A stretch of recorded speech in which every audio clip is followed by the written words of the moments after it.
pukul 13 waktu Indonesia Barat. Radio Republik Indonesia Palembang dengan Warta Berita. Sebagai upaya mitigasi bencana, Sumatera Selatan hingga saat ini masih menetapkan status darurat karhutla.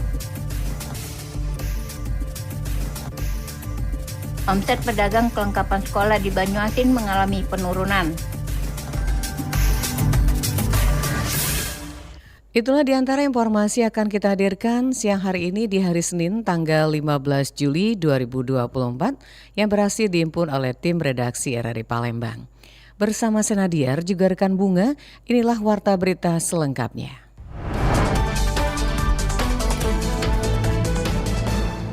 Sumatera Selatan hingga saat ini masih menetapkan status darurat karhutla sebagai upaya memitigasi bencana yang terjadi setiap tahun. Status siaga darurat kebakaran hutan dan lahan karhutla di Sumatera Selatan sejak 13 Juni lalu. Penetapan ini dilakukan pemerintah Provinsi Sumatera Selatan setelah 3 daerah, yakni Kabupaten Banyuasin, Ogan Kombring Ilir Oki, dan Musi Banyuasin Muba lebih dulu menetapkan status siaga darurat. Kepala Bidang Penanganan Darurat BPBD Sumatera Selatan Sudirman menyebutkan selain itu terdapat 9 kabupaten kota di provinsi ini saat ini berproses untuk menaikkan status siaga darurat, yakni Kabupaten Ogan Ilir, Muara Inim, Penukal Abab Lematang Ilir, Kabupaten Ogan Kombring Ulu Oku, Oku Timur, Oku Selatan, Musirawas Utara, dan Kabupaten Lahat. Menurut Sudirman, status siaga darurat di Sumatera Selatan akan berlaku hingga 30 November 2024 atau selama 5,5 bulan. Status ini dapat dinaikkan menjadi darurat jika kondisi semakin mengkhawatirkan. Jadi penanggulangan bencana untuk penanggulangan karhutla Sumsel ini sebenarnya kita sudah berusaha dan berupaya. Kedepatan memang kita sudah berupaya baik itu dari TNI, Polri, BPBD, Manggala Agni untuk pemadaman di lokasi yang terbakar. Ini memang yang memproduksi asap paling besar itu memang sebenarnya di daerah Oki, daerah Jungkal, Pampangan, Lampang, Riding, itu memang bukan lahan biasa, sudah masuk ke gambut dalam sudah kena. Jadi lama gambut itu kan kalau di bawahnya tuh biasanya ada air, sekarang air nggak ada, ada resapan. Jadi sudah berupaya. Sudirman menjelaskan bahwa karhutla merupakan bencana tahunan yang selalu terjadi di Sumatera Selatan dan sejumlah wilayah lain di Pulau Sumatera. Oleh karena itu, penanganan secara dini melalui penetapan status ini merupakan upaya untuk memitigasi kejadian kebakaran hutan dan lahan. RRI Palembang, Nova Ariana melaporkan terus mengudara untuk Indonesia. Pendengar, pengusaha muda asal Palembang mendukung kain jemputan khas Palembang menjadi produk unggulan seperti sepatu dan berharap dapat go internasional.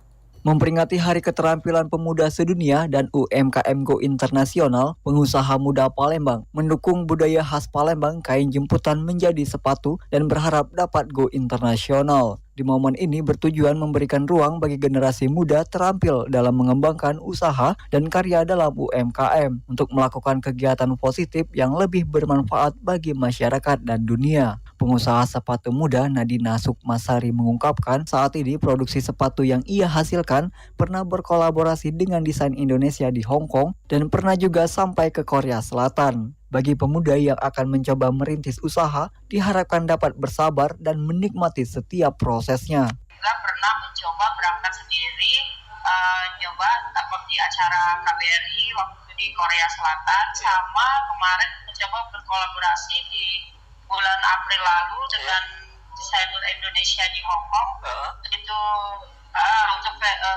fashion show dan pameran di sana di Hong Kong. Nah, tanggapannya sih memang mereka senang sama produk kita, bagus gitu kan, mengapresiasi. Ditambahkan Nadina, banyak hal positif yang bisa dilakukan seperti berkarya dengan mengeluarkan ide kreatif seperti bermain musik ataupun dengan mencoba membuka usaha seperti UMKM. Sementara itu, mahasiswa sekaligus pencinta sepatu jemputan, Dinas Pira mengungkapkan sepatu jemputan ini sangat menarik dan unik karena pembuatan sepatu ini dapat menyatukan seni budaya dan fungsional yang modern. Baik Pak, bagaimana dengan sepatu jemputan ini Pak? Ya, sepatu jemputan ini kayak dilihat menarik ya.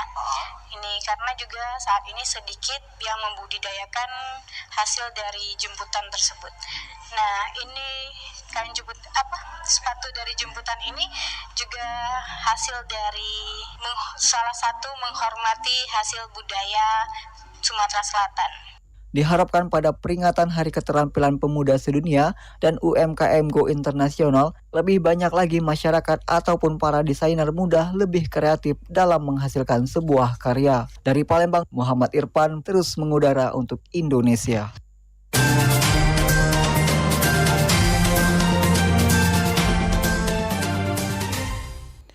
Pendengar, pria yang diduga bunuh diri di Sungai Musi ditemukan dalam keadaan meninggal dunia.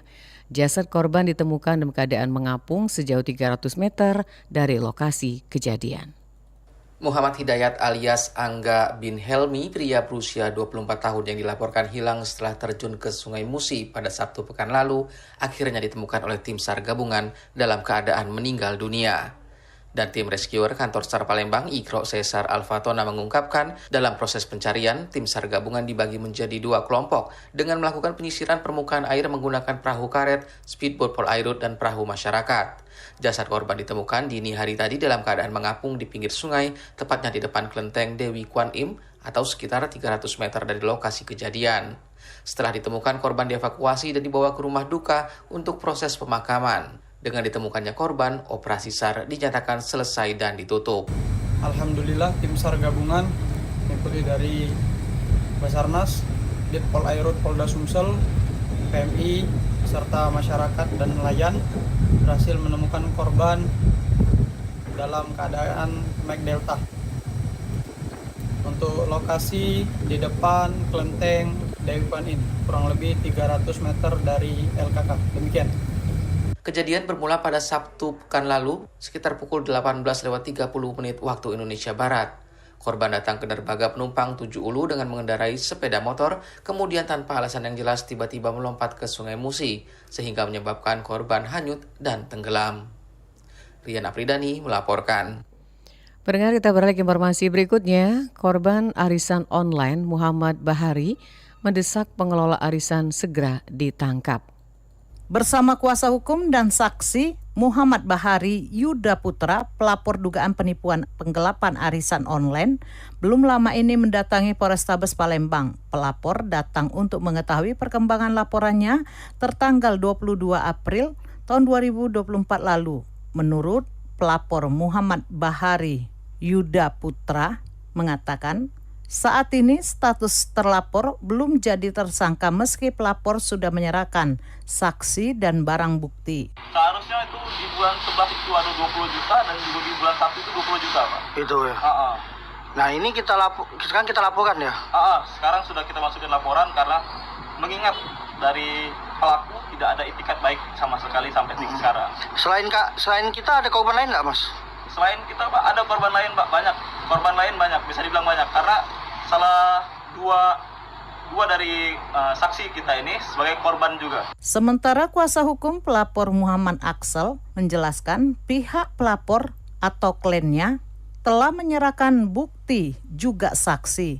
Bukti dan saksi dianggap sudah cukup. Diharapkan RD sebagai tersangka dan segera ditangkap. Karena kan kita sudah menyerahkan bukti, kita sudah menyerahkan saksi, dan kami kira kalau memang bukti dan saksi itu sudah cukup, ya, sehingga RD ini untuk segera ditetapkan menjadi tersangka. Karena kita di sini melaporkan RD itu dengan dugaan tindak pidana penipuan dan atau penggelapan. Sebelumnya, pelapor membuat laporan polisi dengan terlapor seorang pengelola arisan online RD atas dugaan penipuan dan penggelapan.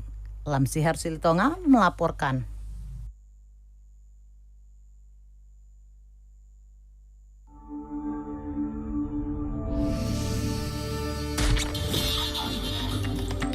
Berita Daerah Radio Republik Indonesia Palembang.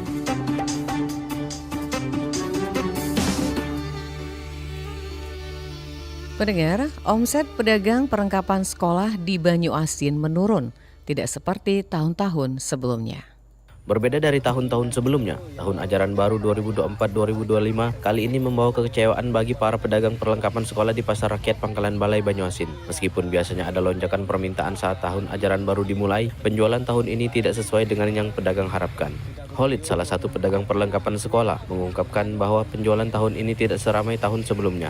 Dirinya menduga bahwa penurunan ini disebabkan oleh meningkatnya pembelian secara online. Ya kalau peminat itu ya banyak, tetap banyak. Ya, soalnya kan kalau sekolah ini kan kebutuhan ya kan. Tapi agak turun deh omset sekarang ini, mungkin ada penjualan online atau sudah bergoyor yang beli itu dari sebelum-sebelumnya gitu ya. Nah, dibanding ke tahun-tahun sebelumnya ya rame tahun-tahun sebelumnya gitu. Meskipun begitu, Pasar Rakyat Pangkalan Balai Banyuasin masih terlihat ramai dengan pedagang yang menjajakan berbagai perlengkapan sekolah. Namun, penjualan tidak sebaik yang diharapkan. Para pedagang berharap situasi ini segera membaik agar mereka dapat meraih omset yang lebih tinggi seperti tahun-tahun sebelumnya. Dari Pasar Rakyat Pangkalan Balai, Kabupaten Banyuasin, Muhammad Maulana, RRI Pro 1 terus mengudara untuk Indonesia.